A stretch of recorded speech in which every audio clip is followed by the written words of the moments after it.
जुड़ गए हैं प्रोफेसर अरविंद सिंह तेजावत साहब। मैं उनको ले लेता हूं। अरविंद सिंह तेजावत साहब, आपका इस्तकबाल है, बहुत बहुत खैर मकदम है। मैं बात कर रहा था प्रोफेसर साहब की, जिस तरह से पाकिस्तान ने एयर स्ट्राइक किए और ये कि वहां दहशत गर्दों को निशाना बनाया है। अब तालिबान कह रहा है कि वहां बच्चों को हमने बच्चे मारे गए, औरतें मारी गई हैं। ये ठीक है। सवाल ये है कि आतंकवाद के खिलाफ अगर मुहिम है तेजावत साहब, तो तालिबान हो या पाकिस्तान हो, देखिए ये दोनों की रोजी रोटी मैं अगर कहूं तो इन्हीं के सहारे चलती है। लेकिन अगर वाकई ये ईमानदार है कि आतंकवाद खत्म होना चाहिए, तो फिर इन्हें बैठ करके एक स्ट्रेटेजी बनानी चाहिए। एयर स्ट्राइक से क्या आपको लग रहा है कि आतंकवाद खत्म होगा? तेजावत साहब, मैं अभी पाकिस्तान और अफगानिस्तान के उसमें कॉन्टेक्स्ट में, और फिर मैं जाऊंगा, थोड़ी सी बस बात करूंगा, क्योंकि हमारा टॉपिक तो देखिए वही है। लेकिन फिर भी मैंने जो आज थंबनेल लगाया है प्रोफेसर साहब, तेजावत साहब, वो ये कि आखिर ये मुस्लिम जो मुल्क है ये क्या कर रहे हैं, क्या हो रहा है यहाँ पे? जी मुमताज साहब, पहले हमें ये समझना होगा कि आतंकवाद क्या है। आतंकवाद मतलब जो आतंक फैलाए।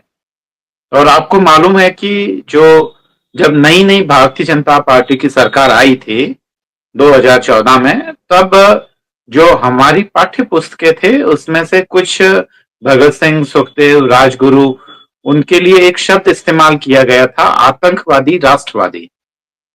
तो इससे भी उस समय की जो सरकार थी उसको दुख था कि नहीं, ये आतंकवादी क्यों शब्द इस्तेमाल किया गया चंद्रशेखर आजाद और अन्य क्रांतिकारियों के लिए, भगत सिंह इत्यादि के लिए।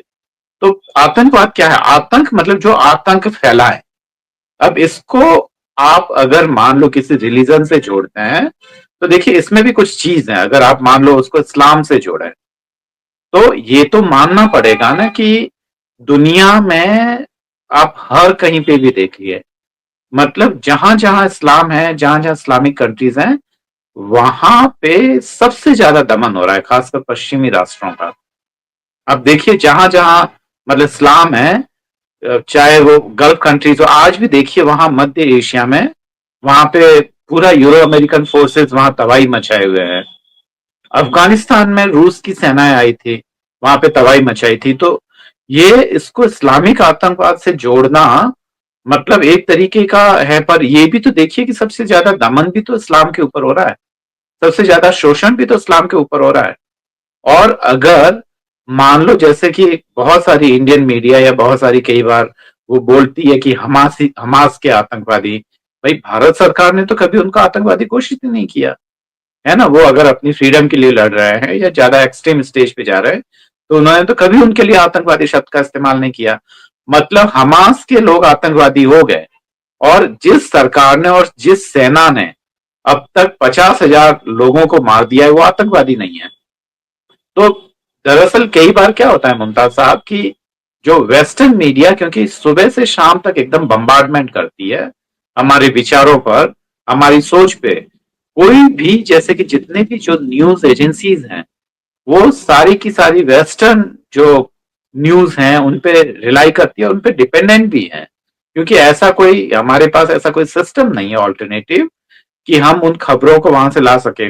ये तो ठीक है अगर मान लो ये नहीं हुआ होता 9/11 और उसके बाद में ओसामा बिन लादेन ने अगर अल जजीरा को अगर सारा अपना, या तालिबान वगैरह ने अपनी अगर सारी सूचनाएं उनको नहीं दी होती, तो मुझे लगता है कि एक अल जजीरा चैनल वह भी उन बाकी चैनलों से कंपटीशन में आ ही नहीं पाता। तो आज इसलिए आ पाए क्योंकि वो उनको ताकतवर बनाया गया एक खास सोच के तहत, इसीलिए आज वह एक महत्वपूर्ण न्यूज चैनल है। तो आतंकवाद क्या है क्या नहीं है? आतंक की सिंपल सी परिभाषा है, जो लोगों को आतंकित करे, जो निर्दोष लोगों को आतंकित करे, वही आतंकवाद है। मैं इसका मतलब ये नहीं है कि मैं उसकी प्रशंसा कर रहा हूं या जो आतंकवादियों के लिए सहानुभूति बता रहा हूं, ये बिल्कुल नहीं है। पर मैं ये सोच रहा हूं कि दरअसल आतंकवादी केवल वही नहीं है जिसके बारे में हम चर्चा कर रहे हैं।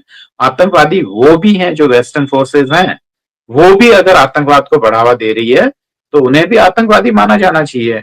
तो आतंक फैलाए वही आतंकवादी है। मैं अपनी बात को तेजावत साहब, मैं वही कह रहा हूं, मैं वही बात कह रहा हूं कि जिस तरह से पाकिस्तान ने एयर स्ट्राइक कर दी अफगानिस्तान पे। अब वहां 46 लोग मारे गए। अब उसमें खबर ये आ रही कि बच्चे भी मारे गए, उसमें औरतें भी मारी गई। सवाल यह है कि अगर आतंकवाद है कहीं, तो हम ये कह रहे हैं कि उसको खत्म करने के लिए तो आप बैठ के बात करो ना। एयर स्ट्राइक आपने कर दी, आपने वहां लोगों को मार दिया, मतलब ये किसके इशारे पर है? ये जो पाकिस्तान ने हरकत की है, ये क्या माना जाए? क्या वाकई मतलब ये क्यों इसने एयर स्ट्राइक की? क्या ऐसी जरूरत पड़ गई थी? क्यों बच्चों को मार दिया? ये मैं सवाल कर रहा हूं जी। एक है एक ना, ये जो कमजोर सरकारें होती है वो ऐसा ही करती है जैसा कि पाकिस्तान ने किया है एयर स्ट्राइक करके, ताकि एक तो वहां की आवाम का ध्यान भटकाया जा सके, है ना, और ये बताया जा सके कि देखिए हम कितने ताकतवर हैं, हम एयर स्ट्राइक भी कर सकते हैं। तो यह दरअसल कमजोरी की निशानी है, ये कोई बहुत ताकत की निशानी नहीं है। और एयर स्ट्राइक के बाद में भी मारे कौन गए? बच्चे, औरतें मारी गई। तो ये तो किसी भी तरीके से जायज नहीं कहा जा सकता मुमताज साहब। तो कमजोर सरकारें हैं वो ऐसा ही करती हैं, उसके हुक्मरान भी ऐसा ही करते हैं।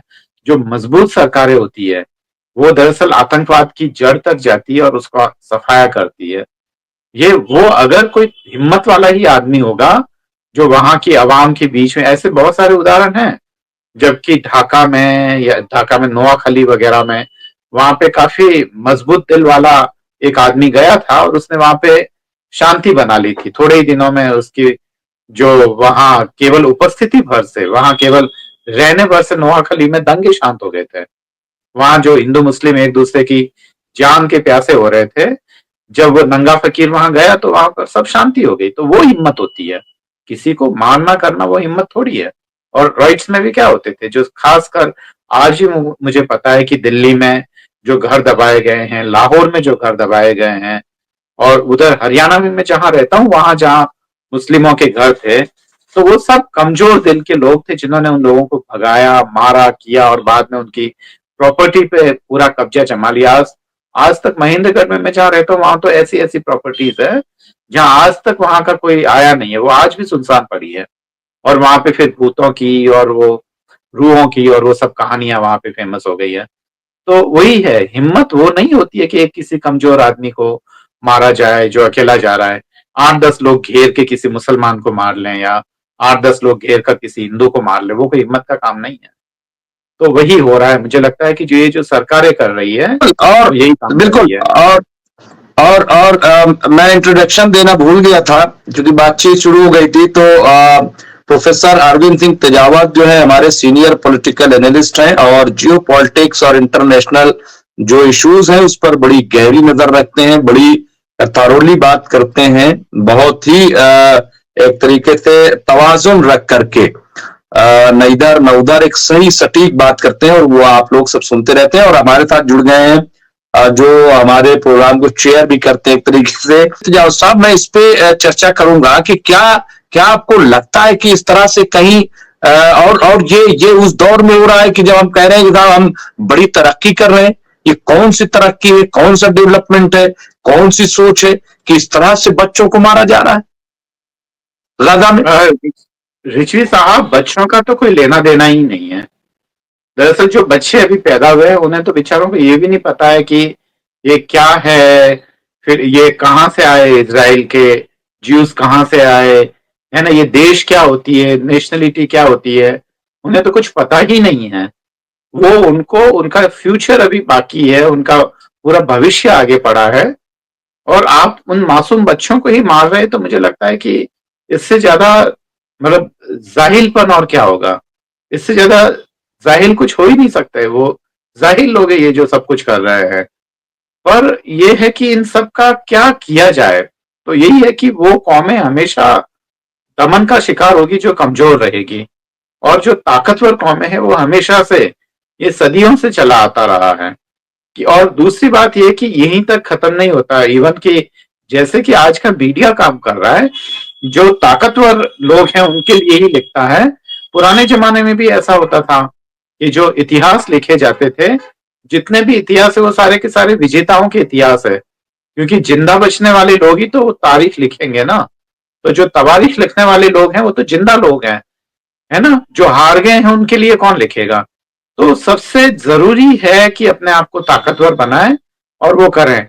उन बच्चों का तो उन्होंने भविष्य छीन ही लिया, और जब आगे जब भी कभी कोई हिस्ट्री लिखी जाएगी, तवारीख लिखी जाएगी या इतिहास लिखा जाएगा, तो ऐसे लोग खाली जाहिल ही कहलाएंगे।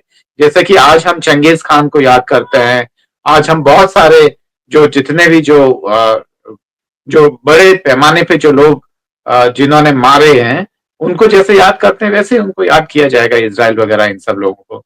इतिहास कभी किसी को माफ नहीं करेगा मुमताज साहब। इतिहास